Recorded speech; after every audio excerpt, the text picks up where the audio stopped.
تلاميذ الأعزاء، مرحبا بكم مرة أخرى في حصة جديدة.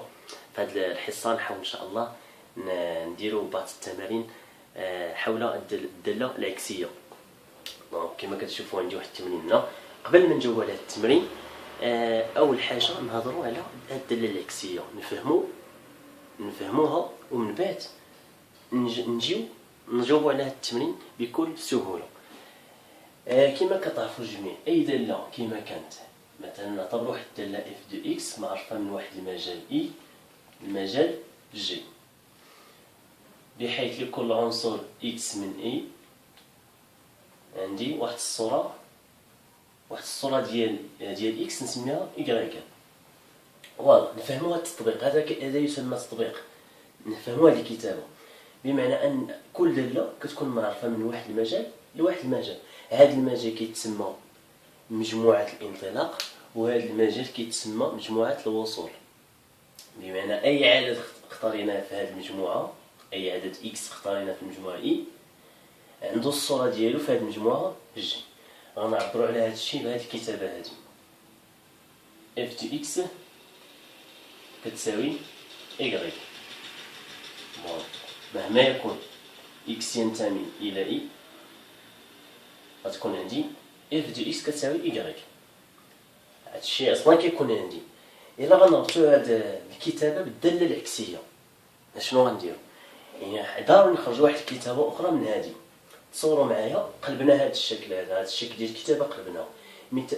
مثلا عندي في هذه الحالة مجموعة الانطلاق هي إي، ومجموعة الوصول هي جي. لو أنه وقع العكس، يعني ولات مجموعة الانطلاق هي جي ومجموعة الوصول هي إي، نقلبوا هذا الشيء هذا، دونك كتولي من جي حتى لإي.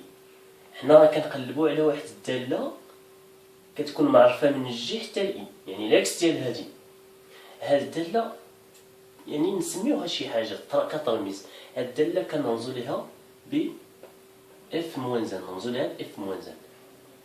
كذلك إلا قلبنا هاد المجموعتين بطبيعة الحال حتى هادو غيتقلب، يعني الدور ديالهم غيتقلب.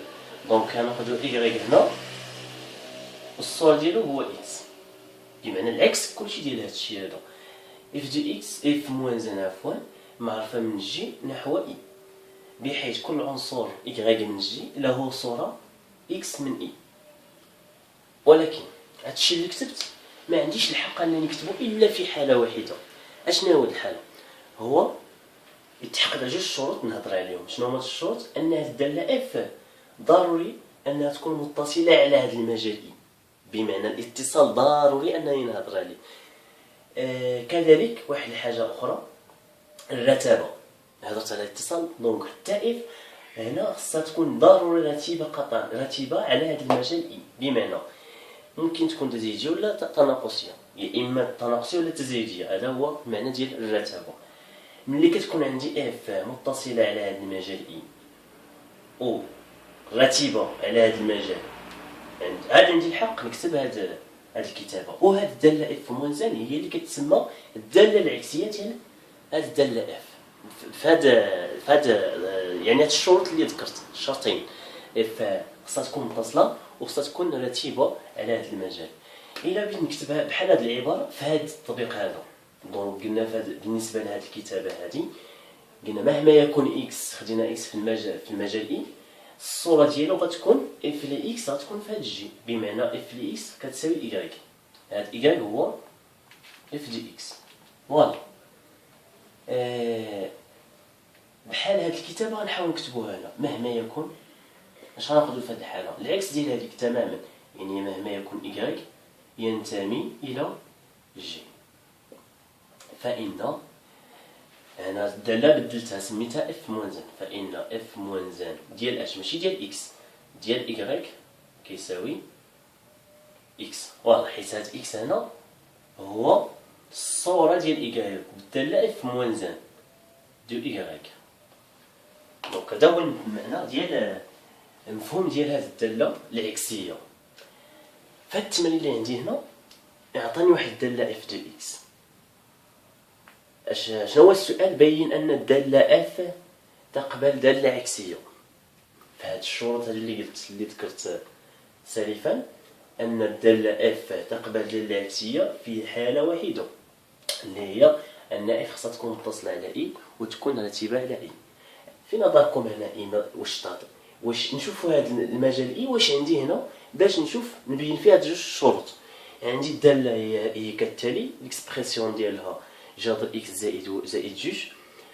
نكمل السؤال. بين أن الدالة اف تقبل دالة عكسية اف موان زان، سميناها اف موان زان، من مجال جي نحو مجال اي.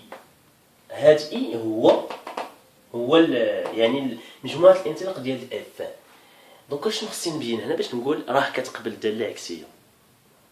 اكيد انني صداري نبين جوج ديال الشروط. شنو هما؟ دونك نديرو حل هنا، حل ديال هاد التمرين.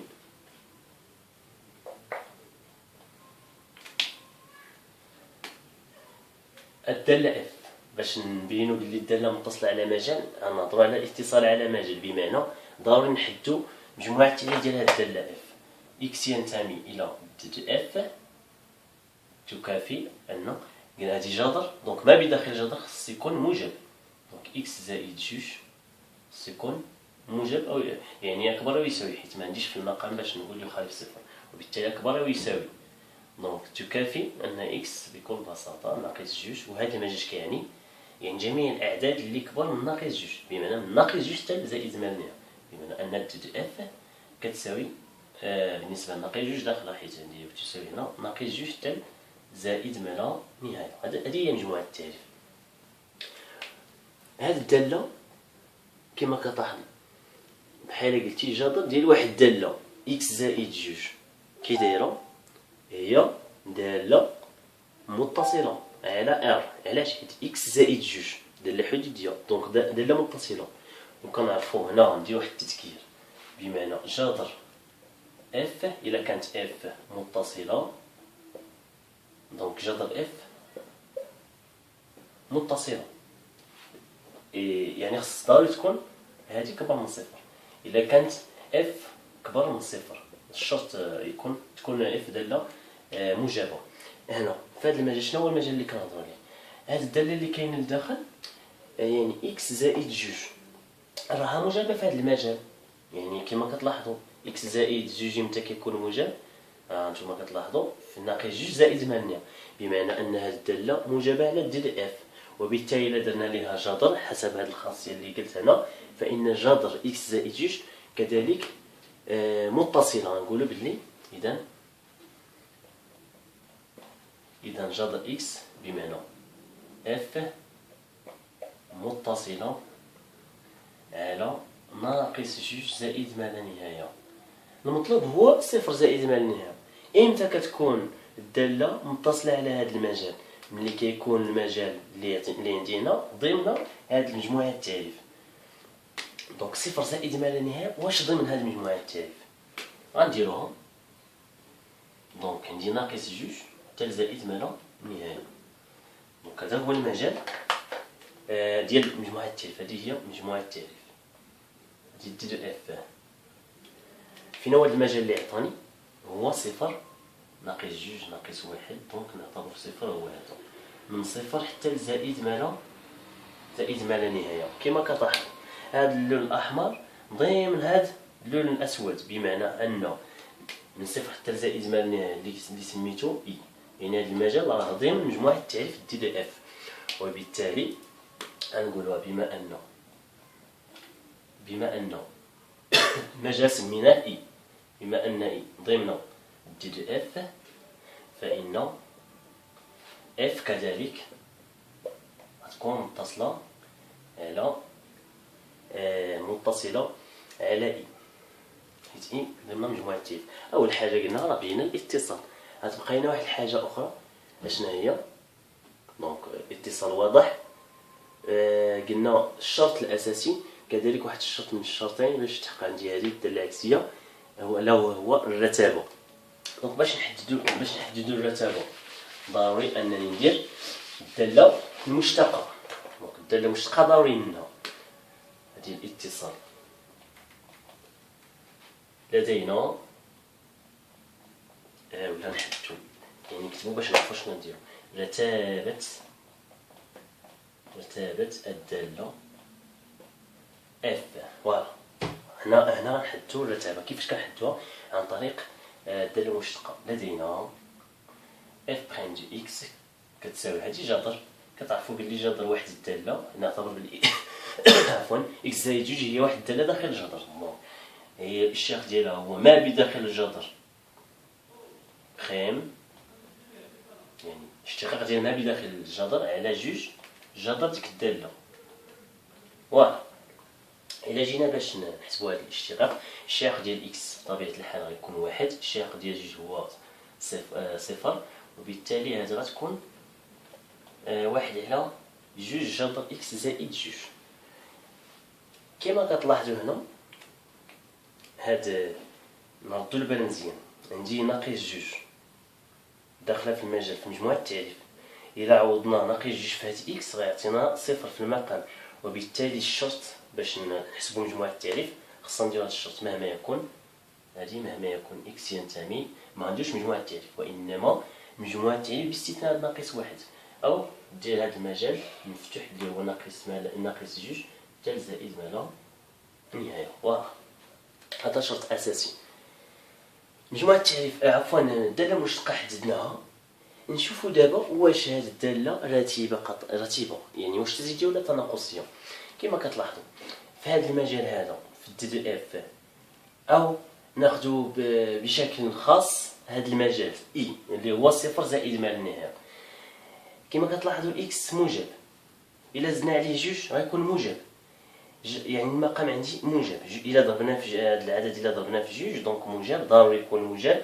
ما بداخل الجذر اصلا ما خصناش نلقاوه سالب، بالتالي هذا موجب كامل، وواحد على هذاك العدد الموجب غيبقى موجب، بمعنى ان هذه الداله موجبه الداله مشتقه. اذا اف بريم دو اكس اكبر قطعا من صفر، لان ندير التالي، لان جذر جوج جذر اكس زائد جوج يكون اكبر قطعا من صفر لكل اكس من اي. ناخذ المجال اش كتعني هذه؟ اذا اف داله تزايديه ممكن نضيفو قطعا حيت اكبر قطعا من صفر، دونك قطعا على اش؟ على المجال اي. هذا المجال هو صفر. دونك الشرطيه ديال الداله العكسيه باش نحدد الداله العكسيه، ولا باش نقول بلي الداله اف تقبل الداله العكسيه، حددنا الاتصال ثم الرتابه على نفس المجال صفر زائد منه، وبالتالي كنقولوا اذا ومنه حسب يعني النتيجه الاولى ثم النتيجه الثانيه. نكتبوها نعاودو اف متصله ورتيبه قطعا على صفر، دونك على صفر زائد ما لا نهايه. هذا المجال هو اللي سميناه هنا اي. هاد جوج الشروط يكفي انك تقول بلي الداله اف اذا فهي تقبل داله عكسيه. تقبل داله عكسيه اف موازن سميناها. اشنو قال هنا؟ نكمل السؤال. من مجال جي يجب تحديده، يعني كما الى عقلتوا على يعني داك التطبيق اللي كتبت هنا اف موازن معرفه من جي نحو اي، دونك هاد جي ضروري انني نحددها حيت عرفت اي صفر زائد 100. كيفاش غادي حتى نعرف الجي؟ اشنا هو الجي؟ ما هو الا صوره هذا المجال اي بالداله اف. دونك غنحددوه تحديد الجي. نكملوا هاد الكتابات التعبير هذا. اذا فهي تقبل داله عكسيه اف موازن من جي نحو اي. اشنا هو جي؟ بحيث جي كيساوي قلنا اف لي. فوالا الصور ديال المجال كتساوي شنو هو اي؟ قلنا هو صفر زائد ما لا نهايه. وفي تحديد ديال الصور ديال المجال اشنو كنديرو؟ ملي كتكون عندي الداله رتيبه ما كيكونش عندي مشكل في تحديد الصور. تزايديه ولا تناقصيه كنحاول نشوف الترتيب ديال هاد صفر زائدين. كان تزايديه كنحط الترتيب، يعني كنحافظ على الترتيب، بمعنى ان الصور ديال هاد المجال هو بحال كتدخل هاد اف في الصوره، يعني كتولي بكل بساطه الصور ديال صفر. علاش اف لصفر؟ حيت اف صفر معروفه، يعني معروفه فيه الداله، ما غنديروش لا ليميت. الا كانت الداله ما معروفه في واحد العدد كنديرو ليه بلاصه الصوره كنديرو النهايه، بحال بلس لانفيني. هنا ما يمكنش نديرو اف لي بلس لانفيني، كنديرو بلاصتو بلس لا ليميت بلس لانفيني ديال اف دي اكس. دونك ساهل اننا نحددو هذا المجال هذا. اف لي صفر بكل سهوله صفر زائد جوج، دونك غتعطيني جذر جوج. فوالا. لا ليميت ديال اف دي اكس هنا كنقوم بالتعويض مباشره. بلس لانفيني زائد جوج غتعطيك بلس لانفيني، دونك جذر بلس لانفيني هو بلس لانفيني، جذر بلس لانفيني بلس لانفيني. دونك هاد الجي هو هذا. فوالا. دونك كيكون كذلك واحد السؤال مهم. شنو هو السؤال؟ من بعد ما كيقول لك بين ان الداله اف تقبل داله عكسيه من مجال نحو مجال، يعني خصك بعض المرات كيقول لك حدد هاد الداله هذه، الداله اف موازان، يعني التعبير ديالها كما عارفين هنا اف دي اكس عندي التعبير ديالها. هنا كيجي كيقول لك حدد التعبير ديال اف موازان، وهذا اللي كتخلق المشاكل ديال التلاميذ. كتخلق المشاكل التلاميذ بزاف كيلقاو فيها صعوبه. الا فهمنا داك التطبيق اللي كنت كتبت هنا اللي مسحت، الا فهمناه مزيان هادشي غتجي ساهله بزاف. انتبهوا معايا اخوان. دونك كنحاولوا واخا ما عنديش هاد السؤال نزيدو هاد السؤال في التمرين. حدد اف موازان، حدد اف موازان دو اكس، اف موازان دو اكس. دابا الداله اف موازان خصني نحددها. كيفاش غنحدد هادي؟ نسمي هذا ثانيا وهذا اولا. ثانيا تحديد دي اف موازان دو اكس، ليكسبرسيون ديالها التعبير ديالها خصني نحددو. كيفاش غنحددو؟ نديرو نعاودو يعني الرابيل. اشنو كيكون عندي هنا؟ ممكن نبدلو الدور ديال اكس و ايغريك في داكشي اللي كتبت في الاول، بمعنى ناخدو ايغريك هو اللي كينتمي لاي، مهما يكون ايغريك من اي فان اف لي ايغريك كيساوي اكس. يعني خص ترجعوا لداكشي اللي كنا كتبنا هنا، غيبان لكم مع وغير الدور ديال اكس و ايغريك قلبهم. اش تكافئ ماذا؟ اكس الا كان ايغريك في اي فان اكس غيكون في جي، حيت قلنا اف لي اكس الصوره ديال ايغريك هي اكس. دونك الا كان ايغريك في اي فان اكس غيكون في جي. وهنا العكس، الا كانت اف لي ايغريك كتساوي اكس فان اف موازان ل اكس غتساوي ايغريك. دونك اف موازان دو اكس غتساوي ايغريك. فوالا نشدوها. اشنو هو المطلوب؟ اف موازان دو اكس، اف موازان دو اكس شحال كتساوي ايغريك. دونك باش نحددو هاد الداله هادي في موازان اكس خاصني واحد التعبير ديال ايغريك. فين غنجيب هاد ايغريك؟ التعبير ديالو انطلاقا من الاولى، عندي اف ل ايغريك كتساوي اكس، خصني نحسب ايغريك بدلاله اكس. دونك نمسح هاد البلاصه هادي نكمل. دونك هادي راه يعني سهله ما فيهاش شي صعوبه بزاف. دونك نحاول نفهمو جميع. قلنا هاد ايغريك اف موازان دو اكس كتساوي ايغريك، هاد ايغريك راح نجيبوها من هنا، بمعنى لدينا اف دو ايغريك كتساوي شحال؟ كتساوي اكس حسب الشيء اللي درت. بنخدمو بالتكافؤات. اشنا هي اف لي ايغريك؟ الا رجعنا ليكسبرسيون اللي كان هنا التعبير ديال اف دو اكس، قلنا اف دو اكس كتساوي جذر ايغريك جذر اكس زائد جوج، جذر اكس زائد جوج. الا بغيت الصوره ديال ايغريك يكفي انك تحيد اكس وتعوض بايغريك، يعني اف دو ايغريك غتكون كتساوي جذر ايغريك زائد جوج بكل بساطه. يعني ما عنديش مشكل هنا، بمعنى ان اف دو ايغريك كتساوي اكس نعوضو اف دو ايغريك بالقيمه ديالها اللي هي جذر ايغريك زائد جوج اللي هي دائما كتساوي اكس. فوالا عوضنا اف دو ايغريك بهاد القيمه هادي حيت لقيناها هنا. دونك مزيان. هنا فين غادي نحددو هاد القيمه ديال ايغريك. كما كتلاحظوا ايغريك داخل الجذر، باش يعني يخرج من الجذر نرفعو كلشي واستثناء. الا رفعنا الطرفين واستثناء غيمشي للجذر مع داك واستثناء، غتبقى إيكغيك زائد جوج كتساوي إكس واستثناء، حيت رفعنا الطرفين المتساوية واستثناء تكافي. شنو كتعني هادي؟ كنقلب واحد المتغير عفوا المجهول هو إيكغيك في هاد الحالة. دونك إيكغيك كيساوي هاد جوج نوضو على الطرف غتولي استثناء ناقص جوج. دونك حنا لقينا القيمة ديال إيكغيك. شنو كنستنتجو؟ ومنه اف موان زان دو إكس كتساوي هاد إيكغيك نعوضوها بالقيمة ديالو اللي هو إكس استثناء ناقص جوج. فوالا هادي هي الدالة العكسية، يعني التعبير ديال الدالة العكسية. دونك نحاولوا نديرو واحد التمرين آخر إن شاء الله. نترككم بعد لحظات ونلتقي.